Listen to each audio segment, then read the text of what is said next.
Good morning, everybody. My name is Barry Schwartz, and this is the Search Buzz video recap. Today is Friday, December 3rd, 2021, and this is the search news we covered over at the Search Engine Roundtable, SEOs.com, over the past week. Lot to discuss. A lot to discuss. We had a Google November 2021 core update finish rolling out this week. We had the new Google December 2021 product reviews update start to roll out this week. Google said they are dropping the mobile-first indexing deadline. Google admitted that you could be stuck in Google algorithm limbo or hell. And this is the week of my anniversary of covering search for over 18 years now, plus so much more. So definitely stay tuned. And of course, I'd like to thank our sponsor, thank Loud Interactive.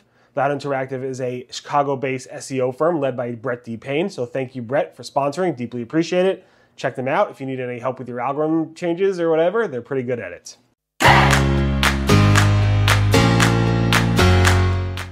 Okay, so let's get into the news. First up, Google's November 2021 core update is done rolling out. Doesn't mean we're done with the fluctuations. It seems like there were more fluctuations that morning when it finished rolling out. There was definitely lots of different chatter, as well as tools showing that there was some significant changes that day and also the following day. But the following day may have been something else. Anyway, Danny Sullivan said on Monday that it was mostly done rolling out. And then later on that day, they said, I think it was on November 30th, that it was finished rolling out at 11:51 a.m. Eastern, so probably around 11:30 Eastern or 11. But again, it's done rolling out. So again, it started on November 17th.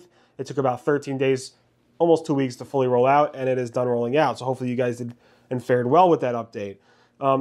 Marie Haynes did a poll asking SEOs, did you see anything? What did you see? Increases, decreases, or the same? And about 450 people responded to that poll. 60% said they saw no changes. 21% saw they saw obvious improvements. And 19% said they said obvious declines. Of course, it was a very small sampling. Most SEOs actually work with multiple firms that saw ups and downs. So I guess it's hard to fill out, but that's what's going on. This week, on December 1st, started to roll out the December 2021 Google Products Reviews Update. Now, we talked about this Product Reviews Update on the first time they actually launched this back in April of this year. So Google is the second time Google's rolling out a Product Reviews Update. If you were negatively impacted by the April one and you made the changes and you're doing well now, it's possible that you might see an increase, an improvement from that update. So this is the second time Google's doing a major refresh of this algorithm update. Some little tidbits on what this is.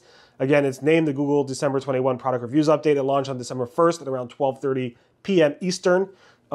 Its rollout, Google said, will take about 3 full weeks to roll out. We'll see how long it fully takes. This specifically targets product review pages. Now, people are confused by this. This is not targeting affiliate sites or just any sites that have products or reviews on them. It's targeting those sites that do really in-depth or try to do in-depth reviews on products. So this camera is a DJI camera, Osmo Pocket camera. If I did a detailed review about it, Google's expecting me to do a video review. Google's expecting me to have photos, to go through all the details like you would see on something like The Verge doing iPhone reviews and stuff like that. So yeah, I mean, this is about really detailed review types of websites.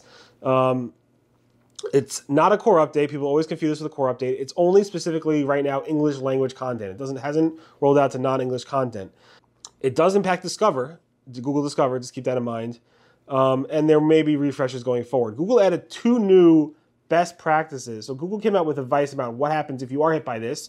And we discussed that last time. I posted it again in the blog post, but 2 new pieces of advice. One is, and this is normal, provide evidence such as visuals, audio, or other links of your own experience with this product to support experience and reinforce your authenticity. Basically, want you to show with my own one-on-one handling of this product, not just do a review based on specs or based on not having the product, to have the product on hand and show the customers that are reading your reviews that you actually are using it. 2, and this is the one that's really causing a bunch of stir in the community, include links to multiple sellers to give the reader the option to purchase from their merchant of choice.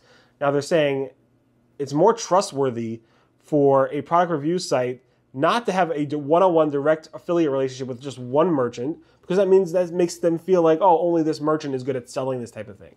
Google wants you to link to multiple options if you're linking out to buy this product, or just link to the manufacturer, but link to multiple options, not just your Amazon affiliate, not just one affiliate deal you have with one specific company, although a lot of these product review sites only link to one area.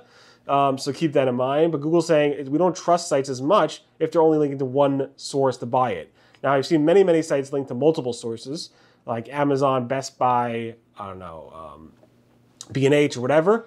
But if you're only linking to one source, Google's saying we want you to link to multiple sources. Now, the big stir is a lot of these affiliates have these kinds of exclusions saying you have to, according to our terms of service, to be an affiliate, you can't link to multiple affiliate sites. I don't think they enforce that. I've seen many, many sites link to multiple affiliate sites. But in any event, there's a lot of controversy around that one line. So definitely take a look at that. And hopefully, if you did get dinged by the April product reviews update back in April, hopefully you recovered with this one. John Mueller said this week that there are rare, super rare cases where a site could be stuck between algorithm updates for several years. And we kind of saw this back in 2015, almost, I don't know, 8 years ago or so, where John Mueller and Rob Young is a guy who I've seen on many Google Webmaster Hangouts, basically said, I'm still not ranking well. What's wrong? And John Mueller basically said, I really can't tell you more, but we're aware of it. It's not your fault. It's a Google issue. And this is going on for literally, I think, close to 10 years, where Rob Young's website, or his client's website, I'm not sure, was dinged by an algorithm and has never recovered, not even till this day, I don't believe. Or maybe it has just recently, but it literally was like 10 years. That being said, John Mueller basically said, and let me quote you, the other thing that I've very rarely seen is that a site gets stuck in some type of weird in-between state in our system, in that, I don't know, at some point, our algorithm reviewed the website and found it to be absolutely terrible. And for whatever reason, those parts of the algorithms just took very, very long time to update again. And sometimes that could be several years. So I guess maybe, I don't know, interstitial mobile penalty, and Google hasn't run that update for several years, and you're stuck. You're kind of stuck in limbo, stuck in some type of hell for your website, Google algorithm hell for your website. Very scary to hear, but it has happened. It's not common, but it can happen, and hopefully you weren't involved in any of that. I posted the Google December 2021 Webmaster report. It was an insane month. We literally had the November core update. We had the December 1st, which is again past month, product reviews update. We had this November core update actually rolled out 3 tremors at least. We had Google say the product reviews update is rolling out. We had the page experience announcement saying we're going to roll this out in February to the desktop results. We had Google saying they're promoting more local news sites. They dropped the mobile first indexing deadline. They're maybe using the index now protocol. They confirmed that there were some crawling bugs and so forth. It was an insane month. Definitely check this out. I'm not going to go through it all, but December 2nd, I posted this report. Definitely take a look at that. Google's John Mueller said that site speed, if you saw a decrease in your site speed or page experience update and so forth, metrics, positive or negative, Google said you would not see a significant visibility change, either pro or con, in Google search results from a site speed issue or a site speed change. So again, a lot of people, SEOs, spend a lot of time working on site speed related stuff, page experience related stuff, core web vitals, etc. Kudos to them. They should do this. It's going to help you with conversions. But again, you won't see any significant, Google said, significant changes in visibility, search visibility from these changes. And John Mueller said this. I posted about it on November 29th with his video. If you want to take a look for it yourself, feel free. Google said the URL changes you made a year or so ago on your website, the URL migration you made a year ago on your website, is probably not the reason you're not ranking well today. So a lot of people say, oh, I made a URL migration, my site tanked in rankings and so forth, and it's still down. Again, maybe the initial impact of making the URL change was legit for a 3-week period or so, but a year later, it probably has nothing to do with that URL change.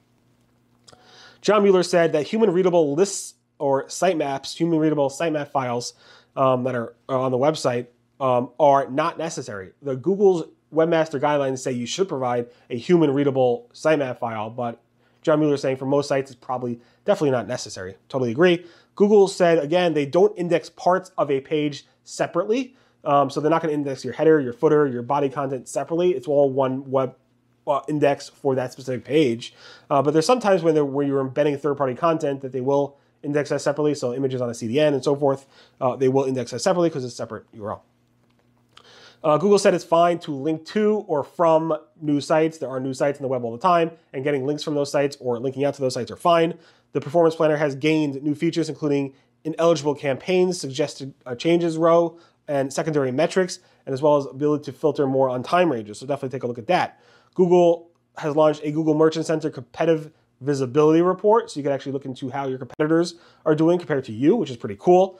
Google Merchant Center also launched a report that shows you the badges your products are eligible for. So now you're no longer in the blind. You can actually see this product is eligible for that badge, that product is eligible for that badge, and so forth. Google Shopping has this weird issue where basically it was showing negative prices in the Google Shopping Ads Carousel. So Google lists like Shopping Ads Carousel will show you like prices and it might show you deals.